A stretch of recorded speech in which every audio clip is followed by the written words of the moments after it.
Sí, ya Laura los está acomodando. Ya vamos a empezar, compañeros.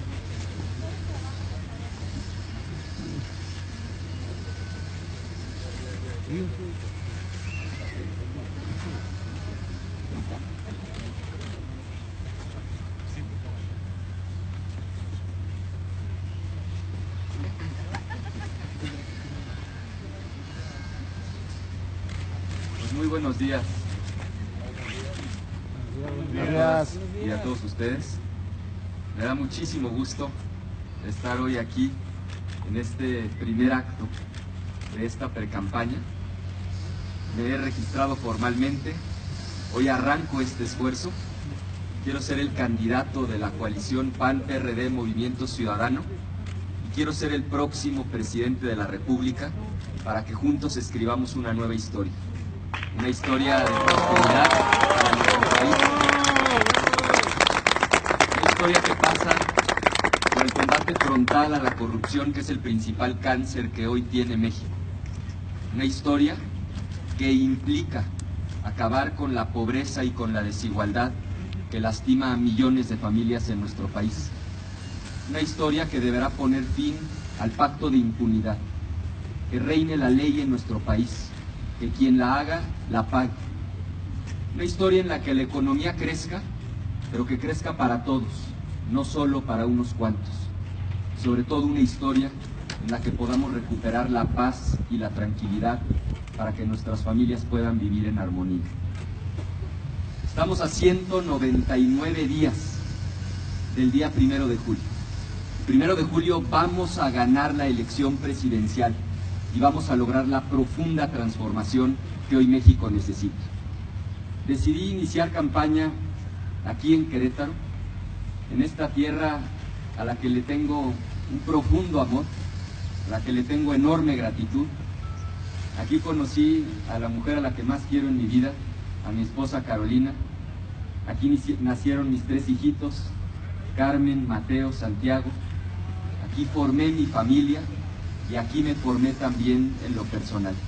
Por eso he decidido venir a mi tierra, a Querétaro, a iniciar este camino de transformación para nuestro país. Saludo con muchísimo gusto a todas las amigas y a los amigos del estado de Querétaro. ¡Querétaro es tu casa! Hoy inicia esta precampaña y tendrá varias características. Vamos a hacer una campaña austera. No son tiempos de despilfarro. No está el país para que se anden gastando cantidades millonarias en hacer campaña. Vamos a hacer una campaña sencilla. Vamos a hacer una campaña de muchísimo contacto con la gente, en donde mucho más que hablar, quiero escuchar, quiero estar con los ciudadanos, quiero abrazar a las personas, quiero entender los problemas y quiero proponer soluciones concretas. Vamos a hacer además una campaña muy alegre, una campaña muy audaz y vamos a hacer una campaña de muchas propuestas. Por supuesto vamos a señalar lo que está mal, pero también vamos a plantear con enorme claridad lo que nosotros proponemos para resolver los grandes retos y problemas que hoy tiene nuestro país. Les voy a platicar un poco lo que haré el día de hoy. Quise empezar aquí en Amealco por invitación de Agustina, mi queridísima amiga, militante del Partido Acción Nacional, liderazgo, mujer maravillosa de la cultura otomí, que me mandó una carta y me escribió, me llamó por teléfono hace unos días y Agustina me explicaba el problema que tienen ahora con estas muñequitas como la que ella trae. Si me prestas tu muñequita, Agustina, para explicar un poco.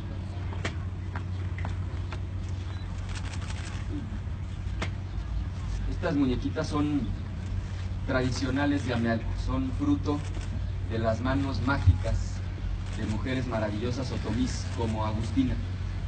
Y en la carta que me mandó Agustina me explicaba que de un tiempo para acá se empezaron a producir estas mismas muñequitas, pero de manera industrializada, y han empezado a desplazar a estas maravillas, a esta tradición que es 100% hecha a mano por las manos mágicas de las mujeres otomís de aquí del municipio de Amialco.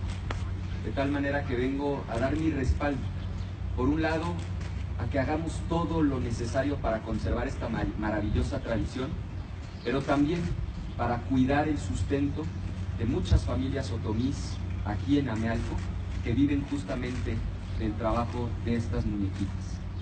Me voy a reunir con Agustina y con un grupo de mujeres artesanas justamente para entender a fondo la problemática y para comprometerme a luchar con toda intensidad para resolver este problema. Cuentas conmigo, como te lo dije por teléfono, Agustina, de todo corazón, y todos estamos contigo y con ustedes. Son mujeres maravillosas a las que queremos mucho y a las que vamos a apoyar.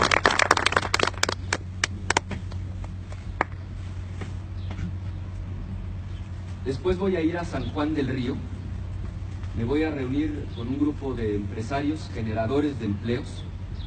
Estoy absolutamente convencido de que la mejor política social que existe es el empleo.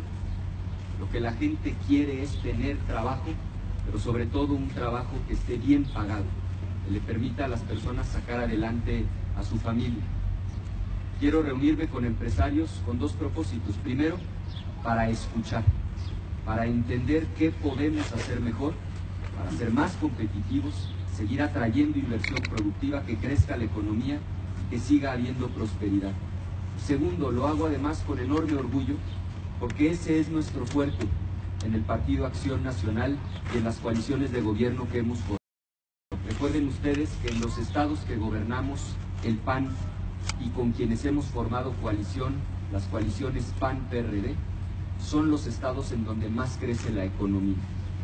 Los 11 estados que gobernábamos hasta 2016, ahora se ha incorporado el estado de Nayarit, crecen económicamente al doble, lo cual no es una cosa menor, que los demás estados de la República Mexicana. El crecimiento económico y la generación de empleos son nuestro fuerte. Y por eso voy a San Juan del Río a reunirme con generadores de empleos, con empresarios, a escuchar sus inquietudes y a plantear propuestas inteligentes, audaces, para que sigamos siendo líderes en crecimiento económico y para que se generen los empleos que tanta falta le hacen a nuestro país. De ahí tomaré carretera hacia la sierra, haré una escala en Ezequiel Montes a saludar al grupo parlamentario del PAN en la Cámara de Diputados, que estará ahí reunido, para llegar a Huacatlán, por cierto, tu tierra. Ahí conocí a Eric Ventura hace muchos años.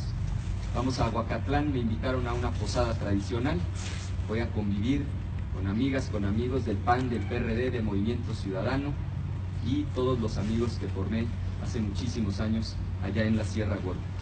Y finalmente por la noche me trasladaré a Jalpan, porque el día de hoy llega la caravana de migrantes queretanos que vienen de Estados Unidos. Vamos a darles la bienvenida, vamos a darles un fuerte abrazo, a decirles que son nuestros héroes, que les tenemos enorme gratitud, porque ese trabajo que ellos realizan en Estados Unidos, lejos de sus familias, es el sostén, es el sustento de la economía de muchísimas personas, particularmente en la región serrana. Vamos a ir a darles las gracias en este momento tan especial, en estas fechas en las que ellos regresan a saludar a su gente, a sus hijos, a sus esposas, a sus familias. Les vamos a ir a dar las gracias. Quiero saludar el día de hoy al presidente del PAN aquí en el estado de Querétaro, a Pepe Báez, y a todo el equipo de Acción Nacional que nos acompaña, de manera también muy especial a Toño Rangel, coordinador de los diputados locales en el Congreso del Estado. Y también, como lo haremos a lo largo de toda la campaña, estaré siempre acompañado de los liderazgos del PRD y de Movimiento Ciudadano. Estoy buscando ser candidato del frente de esta coalición que hemos formado, PAN, PRD, Movimiento Ciudadano. Yo agradezco muchísimo que esté hoy aquí presente Arturo Prida. Arturo es recién electo presidente del Consejo Nacional del PRD. Muchas gracias, estimado Arturo, por estar aquí. Saludo también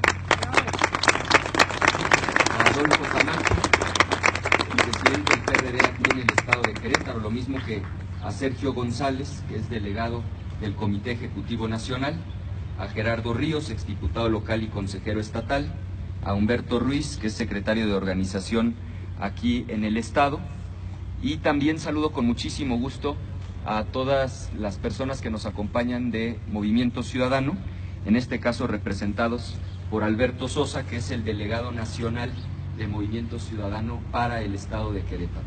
Estaré acompañado a lo largo de toda esta precampaña de los principales liderazgos del PRD, de Movimiento Ciudadano y por supuesto del Partido Acción Nacional. Juntos vamos a ir al encuentro de los ciudadanos.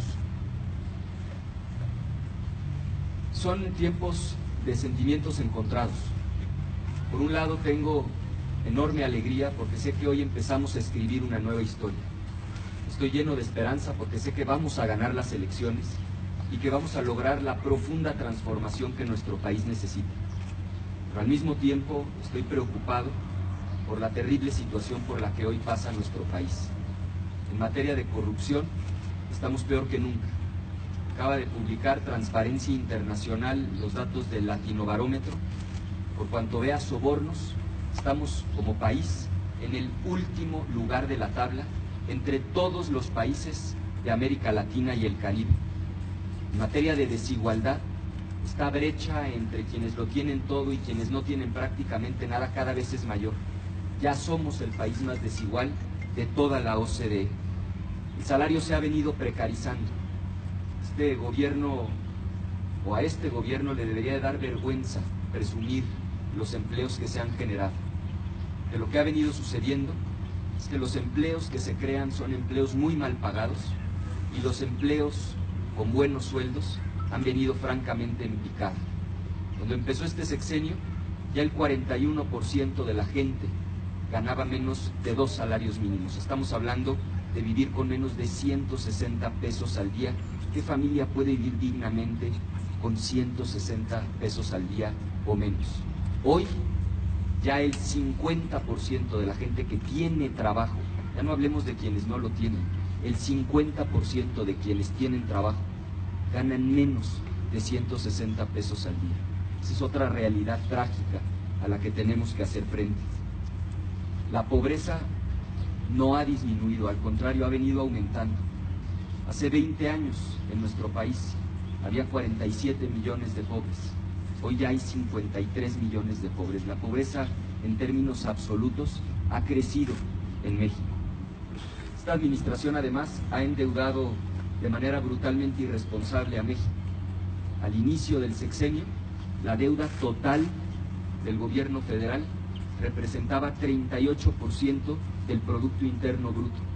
Hoy ya representa más del 50%. Y por supuesto, el tema de la violencia y de la inseguridad. Este año, 2017, y lo digo con profundo pesar, es el año más violento de los últimos 20 años.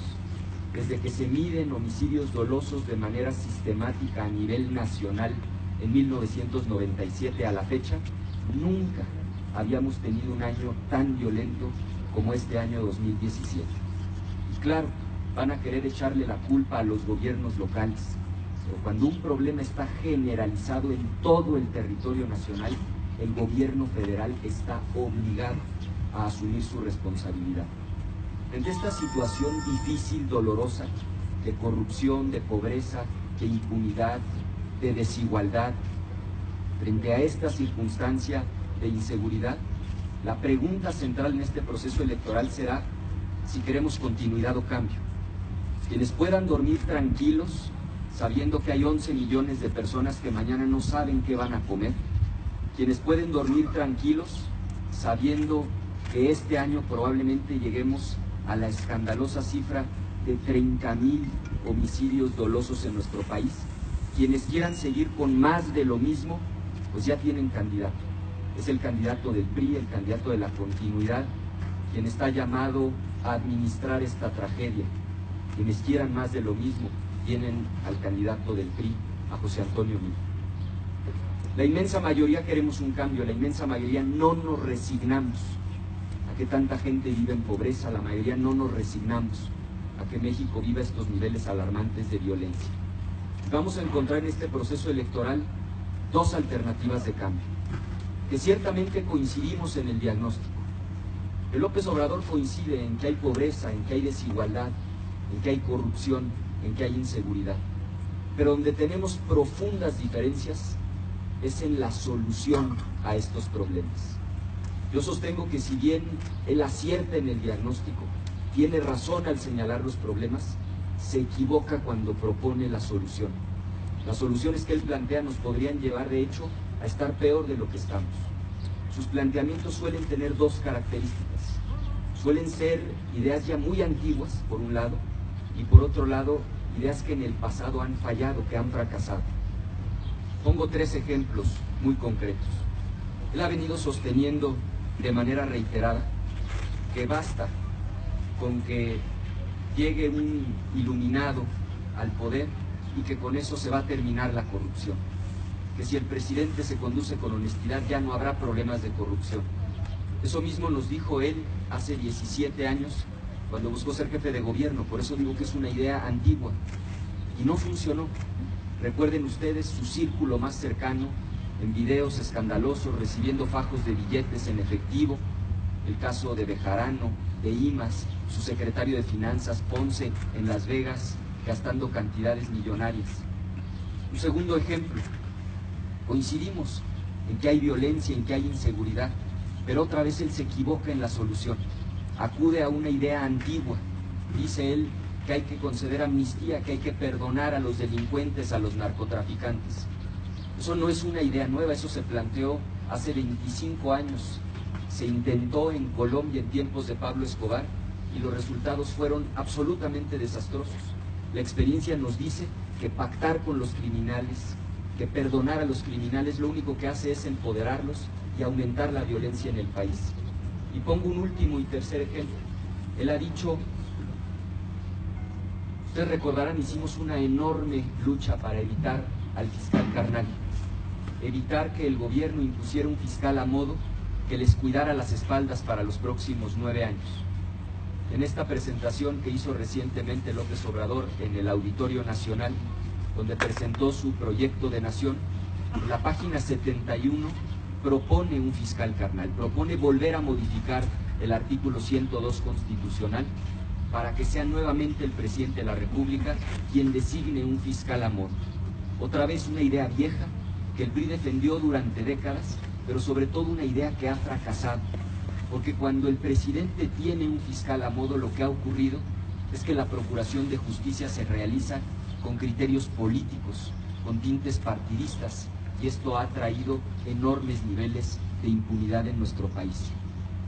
Frente a ese cambio de ideas antiguas, de ideas que no han funcionado, nosotros proponemos un cambio inteligente, un cambio con visión de futuro.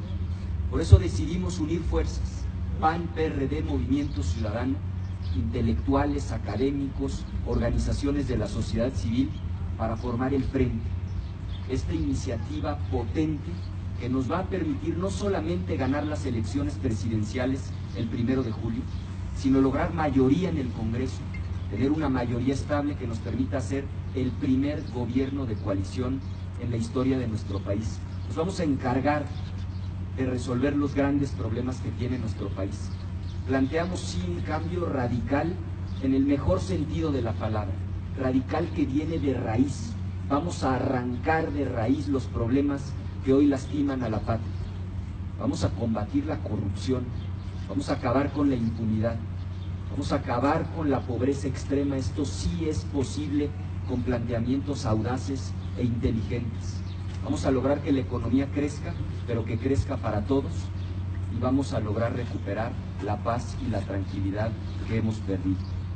Les agradezco mucho su presencia en esta primera conferencia de prensa, en este arranque de campaña.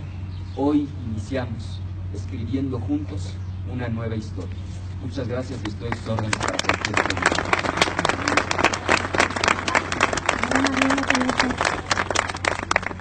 Muchas gracias, Abraham Barrera de TV Azteca Querétaro.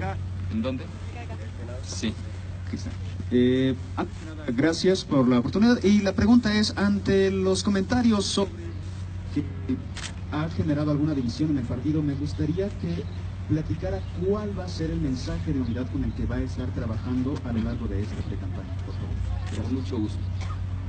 El domingo pasado dimos una muestra de la unidad que hay en el Partido Acción Nacional, pero no solamente en el PAN, sino en las tres fuerzas políticas que hemos integrado este frente, esta coalición electoral.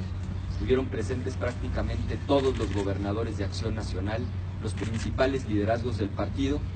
Yo les pido que recuerden ustedes, con datos duros en la mano, que hoy el PAN está más fuerte que nunca. Hace solo 2 años, el PAN gobernaba solamente 5 estados. Hoy, en alianza con otras fuerzas políticas, en este caso señaladamente con el PRD, gobernamos 12 estados.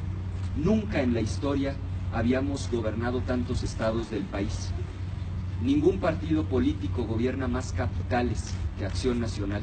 Ningún partido tiene mayoría en más congresos locales que el Partido Acción Nacional.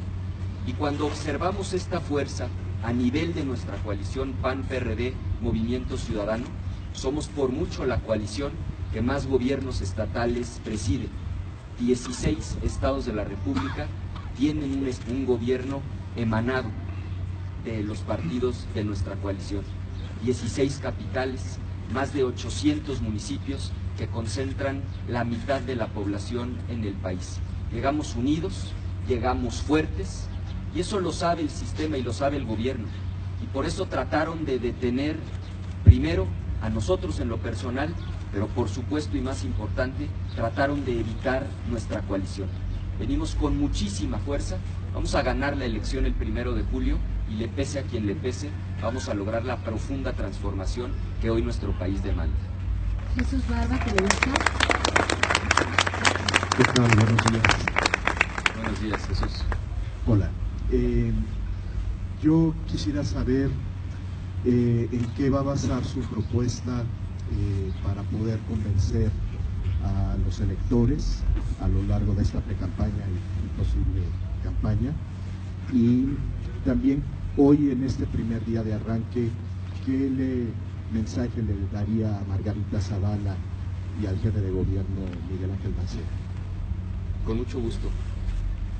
Como sabes, Jesús, trabajamos durante muchos meses de la mano de intelectuales, académicos, organizaciones de la sociedad civil, escuchando a los ciudadanos, realizando una serie de foros en distintas partes de la República Mexicana, foros temáticos, foros muy importantes con jóvenes, con mujeres, y de escuchar a la gente fue que se nutrió nuestra plataforma. Decían, tú lo recordarás, que no nos íbamos a lograr poner de acuerdo PAN, PRD, Movimiento Ciudadano, en un proyecto, en un programa común. Lo logramos. Nuestra plataforma está registrada. Nuestra plataforma contiene las mejores propuestas, concretas, viables, realizables, inteligentes, audaces, para lograr la transformación que nuestro país demanda. A quienes has hecho referencia, al jefe de gobierno le mando un saludo muy afectuoso. Tengo una extraordinaria relación con él. Todavía me reuní con él hace apenas un par de días. Vamos a hacer equipo y vamos juntos a lograr la transformación que el país demanda. Y a ella respeto la decisión que ha tomado. Cada quien se hace cargo de sus decisiones.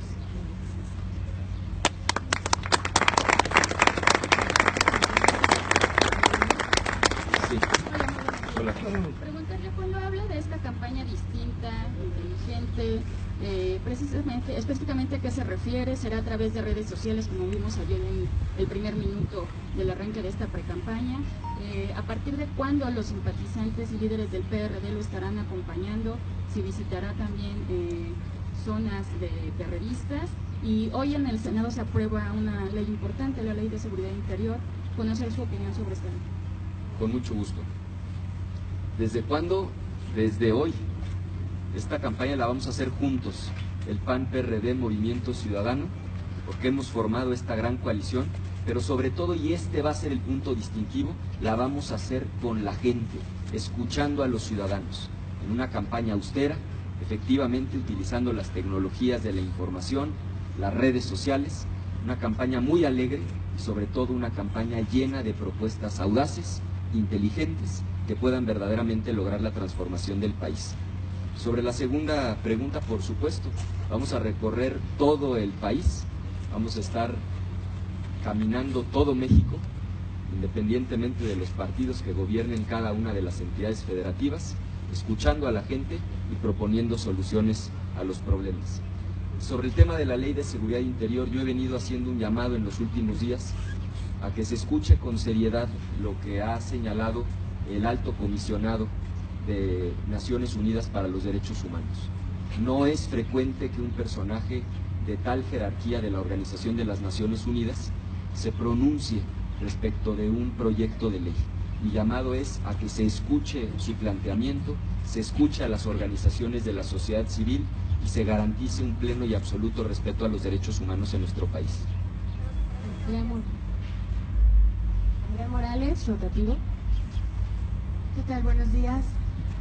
Mi pregunta es, obviamente, iniciando campaña en Querétaro y precisamente hablando de la problemática que tiene el Estado, la inseguridad abarca puntos como desapariciones de migrantes, sobre todo en la zona serrana donde pretende visitar más tarde. ¿Cuál será la propuesta hacia estas regiones, hacia esta problemática en específico? Y de los municipios que ya le han externado el apoyo hacia su figura en esta precandidatura. Sí, con muchísimo gusto. Lo primero que es importante tener claro es que estamos frente a un problema de dimensión nacional. La inmensa mayoría de los estados de la República Mexicana han sufrido un incremento enorme en violencia, en comisión de delitos y particularmente en homicidios dolosos del año 2014 a la fecha. Lo digo con mucho dolor, no es un problema que se circunscriba a una sola entidad federativa o a un solo estado. Y por lo tanto estoy convencido, hoy el gobierno federal está obligado a asumir su responsabilidad. Por supuesto que este es un tema que se debe resolver con un planteamiento integral.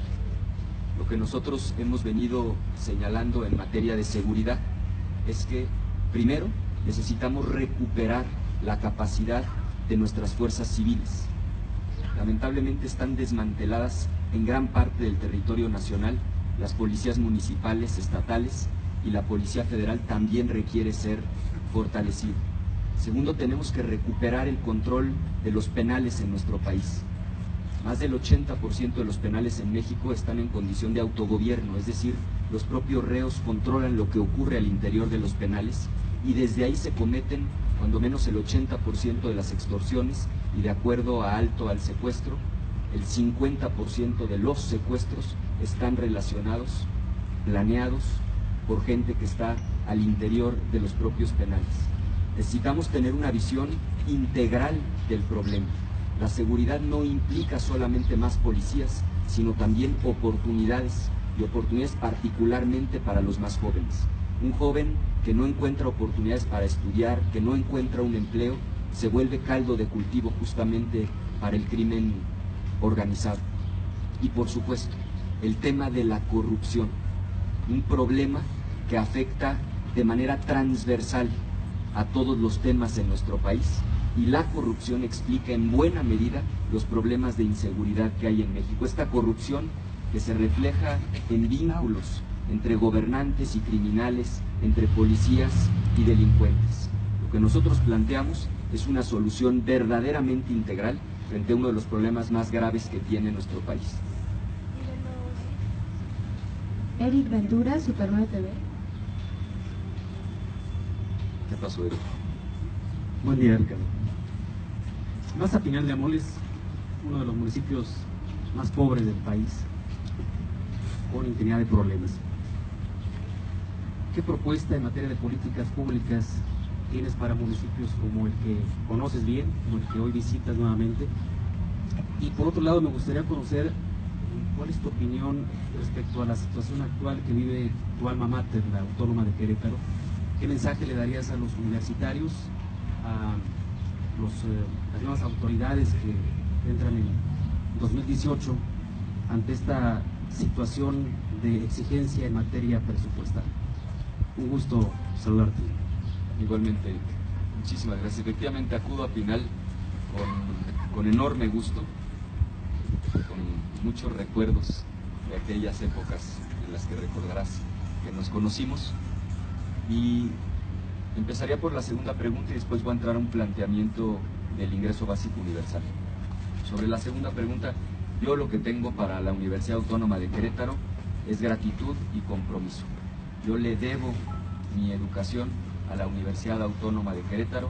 Yo hago votos porque la universidad siga siendo el espacio en el que los jóvenes encuentren la oportunidad de formarse, capacitarse y construir un futuro mejor para ellos y para todas sus familias.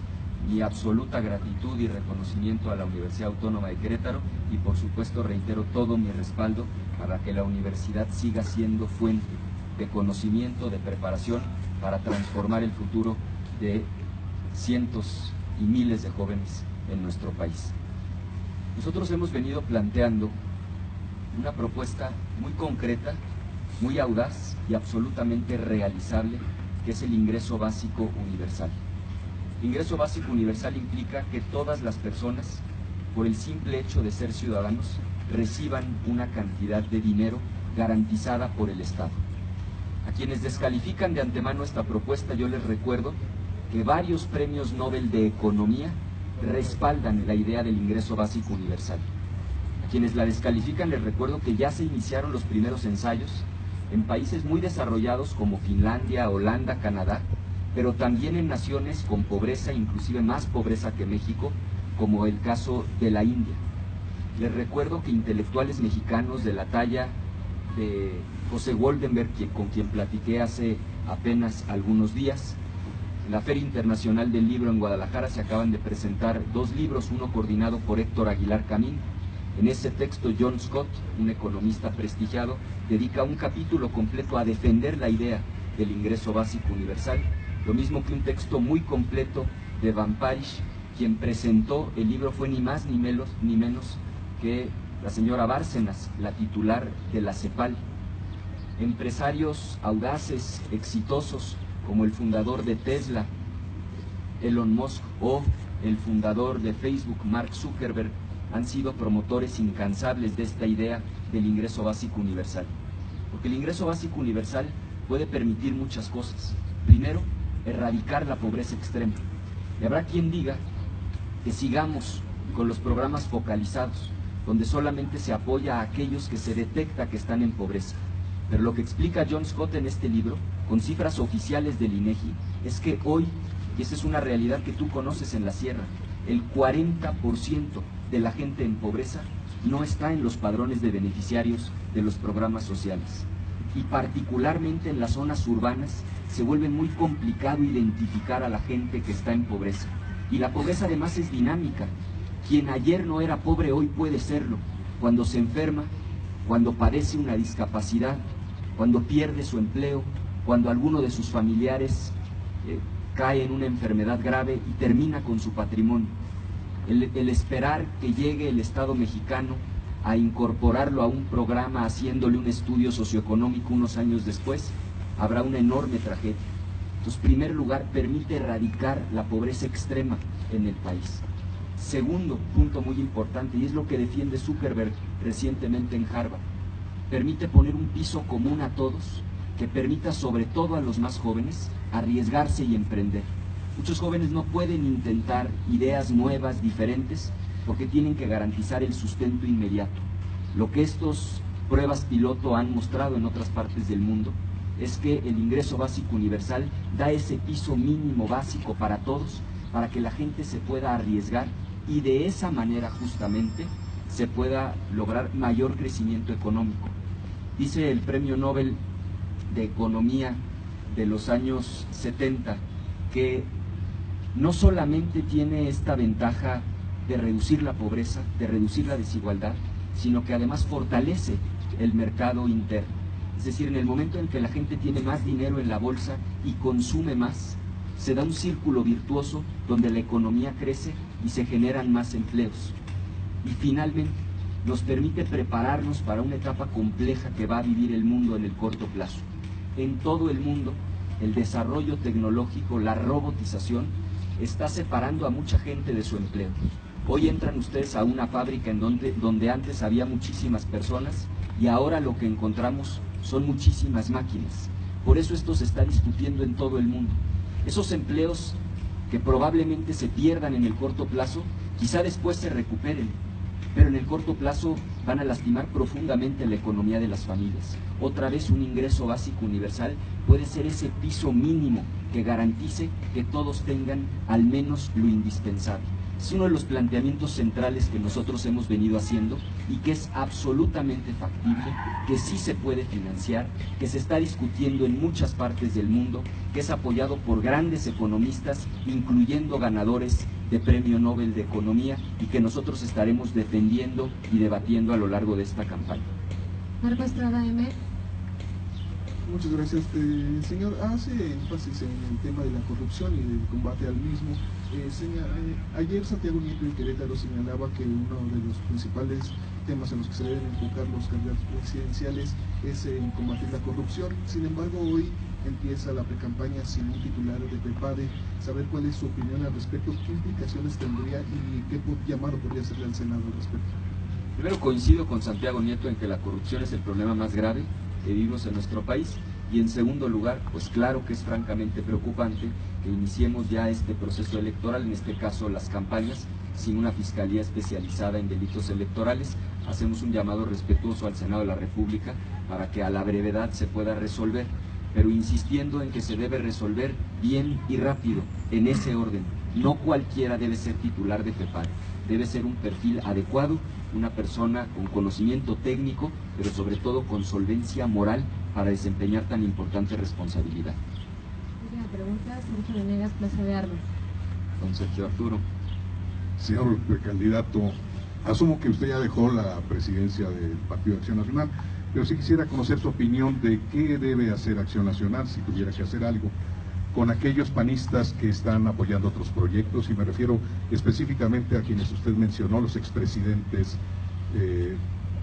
Vicente Fox y Felipe Calderón. ¿Sí cree usted que debieran ser expulsados del Partido Acción Nacional? Y en este mismo caso, pues los senadores que también se han declarado en contra de usted. Con mucho gusto, Sergio. Primero, Vicente tomó esa decisión hace muchos años. Recuerden ustedes que él apoyó a Enrique Peña Nieto para ser presidente de la República, algo que no comparto, pero que por supuesto respeto. Y en el caso de Felipe, pues me parece entendible que esté apoyando las aspiraciones de su esposa. No me merecería mayor comentario. Pues muchísimas gracias. Nos vemos a lo largo de este día.